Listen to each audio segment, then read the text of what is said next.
Hello everyone. अभी आपके board के ऊपर देख रहे होंगे बहुत अच्छे अच्छे क्वेश्चंस हैं जो अलग अलग समय में पूछे गए हैं। तो ये क्वेश्चन जो हैं ये यूनिट एंड मेजरमेंट चैप्टर जो है उसी से लिया जाता है फिज़िक्स में। तो आइए जल्दी से इसका एक रिवीजन करें। जिन लोगों को नहीं पता उसको बहुत अच्छे से कॉपी और पेन लेकर के बैठिएगा और इसको ज़रूर से नोट डाउन करिएगा, क्योंकि ये क्वेश्चंस बहुत इम्पॉर्टेंट क्वेश्चनों में से एक है। ठीक है, तो सबसे पहले क्वेश्चन आता है define parsec and express it in meters. तो पार्सेक किसे कहते हैं? पार्सेक के लिए आप लिख लीजिए कि one parsec is defined as the distance at which the arc of length one astronomical unit subtends an angle of 1 second of an arc. ठीक है, और इसकी जो वैल्यू होती है वन पार्सेक की वो लिख लीजिए।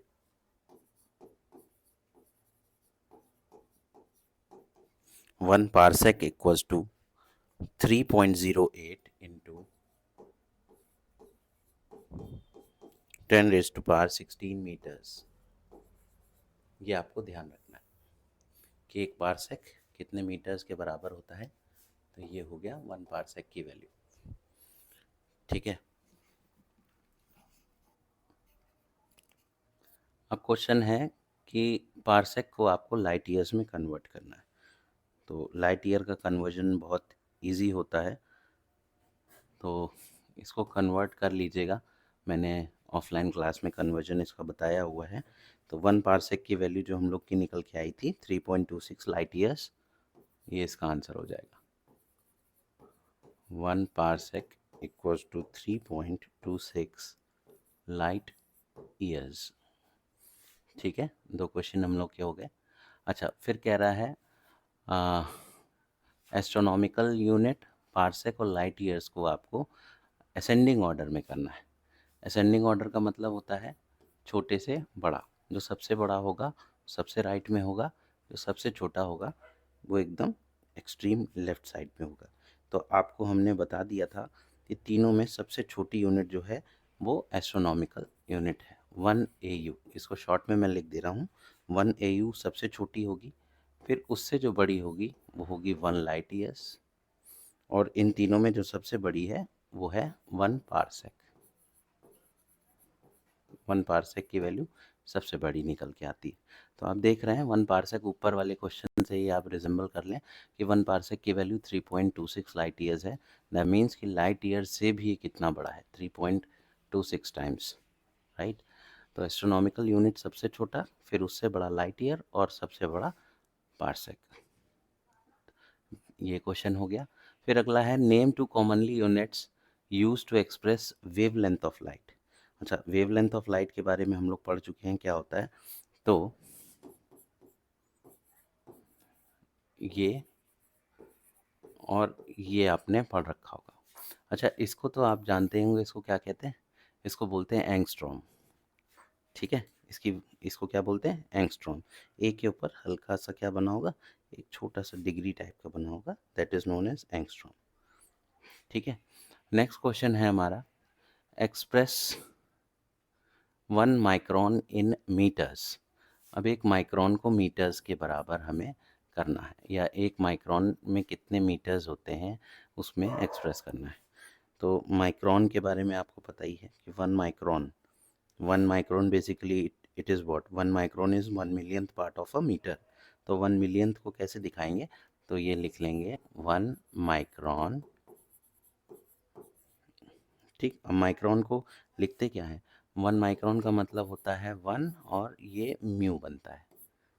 ठीक है, म्यू। अगर आपको बनाना नहीं आ रहा हो तो ऐसे कर दीजिएगा, ऐसे ये हो गया 1 माइक्रोन। और इसकी वैल्यू कितनी होती है? 1 मिलियंथ। 1 मिलियंथ का मतलब होता है 1 × 10⁻⁻⁶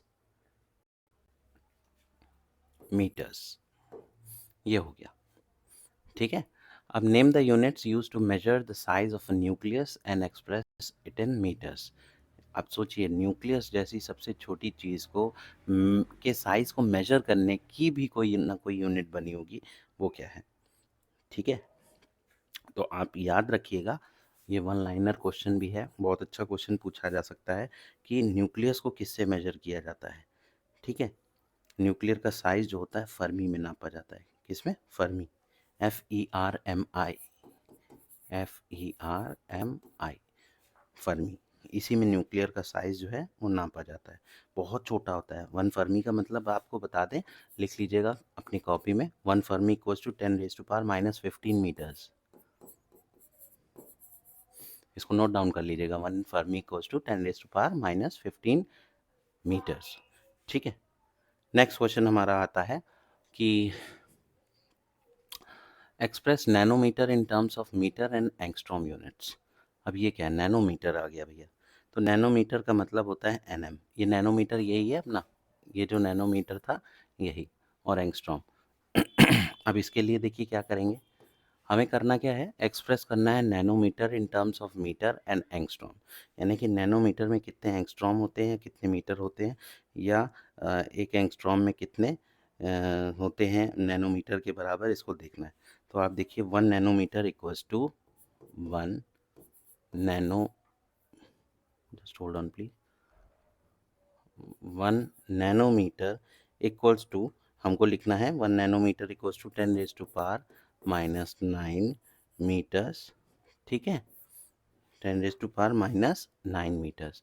अच्छा, साथ ही साथ अगर 1 नैनोमीटर, इसकी वैल्यू 10⁻⁻⁹ होती है, और हमें पता है एक एंगस्ट्रॉम होता है 10⁻⁻10 मीटर के बराबर। तो हम इसमें 10 से डिवाइड करा दें, मल्टीप्लाई करा दें, कि डिवाइड कराएंगे, आपको डिवाइड कराना पड़ेगा ना। तो 10⁻⁻⁹ मीटर को जब हम 10 से डिवाइड करेंगे तो ये 10 ऊपर जाएगा, तो 10⁻⁻10 हो जाएगा, राइट। तो हमें इसको लिखना पड़ेगा 1 nanometer equals to 10 angstrom. 1 nanometer में 10⁻⁻⁹ मीटर होते हैं, और वही जो 10 से हमने मल्टीप्लाई डिवाइड कराया था और 10 से मल्टीप्लाई कराया था, वो पोर्शन क्या हो जाएगा हमारा, 10 एंगस्ट्रॉम के बराबर हो जाएगा। तो 1 नैनोमीटर की वैल्यू एंगस्ट्रॉम में आ गई 10 एंगस्ट्रॉम, और मीटर में कन्वर्ट करेंगे तो 10⁻⁹ ठीक, ये हो गया। Express the wavelength of the yellow light, इतने angstrom in the terms of nanometre. अब हमें इसको कन्वर्ट करना है। तो देखिए, अभी हम लोगों को पता था कि 1 nanometer equals to how many angstrom, 10 angstrom. तो यहाँ से करते हैं इसको, इस क्वेश्चन को यहाँ पे करते हैं। इसको लिखना पड़ेगा कि 1 nanometer equals to 10 angstrom.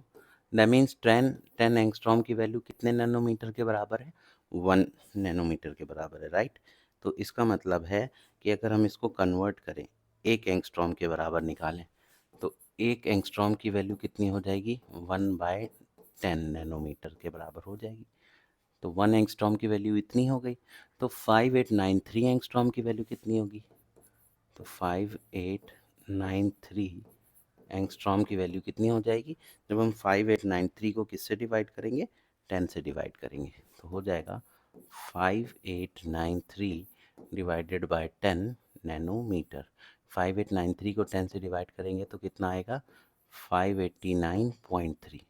1 digit के बाद डेसिमल लग जाएगा क्योंकि नीचे 10 है, और यहाँ लिख देंगे नैनोमीटर्स। ये हमारा ये क्वेश्चन हो गया। ठीक है, how many nanometers are there in 1 meter. अब ये तो बहुत ईजी क्वेश्चन है, 1 नैनोमीटर में कितने मीटर्स होते हैं। तो अभी हम लोगों ने लिखा है कि 1 नैनोमीटर इक्वल्स टू 10⁻⁻⁹ मीटर्स। ठीक है, और how many angstrom are there in 1 meter. तो ये भी अभी हम लोगों ने लिखा है कि कह रहा है how many angstrom are there in 1 meter, 1 meter में कितने एंगस्ट्रॉम होते हैं। तो अभी हम लोग ने यहाँ पे वैल्यू नहीं निकाली थी, 10⁻⁻10, यहाँ पे देखिए इसी से निकल आएगा हमें। तो आपको लिख देना है 1 एंगस्ट्रॉम इक्वल्स टू 10⁻⁻10 मीटर्स, और यहाँ से 1 मीटर में हमें क्लियरली वैल्यू निकल के आ गई 10⁻10 एंगस्ट्रॉम। ठीक है, 1 मीटर में कितने एंगस्ट्रॉम होते हैं, इतने होते हैं साहब, 10⁻10, क्योंकि ये माइनस का 10 उधर जाएगा तो प्लस का 10 हो जाएगा। ठीक है, तो 10⁻10 एंगस्ट्रॉम इतना आ गया। तो ये कुछ क्वेश्चंस थे इसको बहुत अच्छे से अपने नोटबुक में आपने लिख लिया होगा, इसको बहुत अच्छे से तैयार कर लीजिए। 3-4 दिन 5 दिन में एक बार रिवाइज़ करते रहिए, क्योंकि यूनिट एंड मेजरमेंट चैप्टर का ये बेसिक क्वेश्चंस जो हैं आपको बहुत हेल्प करेंगे अपने लॉन्ग आंसर्स में इनका इस्तेमाल करने में। तो अच्छे से पढ़ाई करिएगा, और कोई चीज़ आपको अगर समझ में नहीं आती है तो आप हमें कमेंट सेक्शन में बता सकते हैं।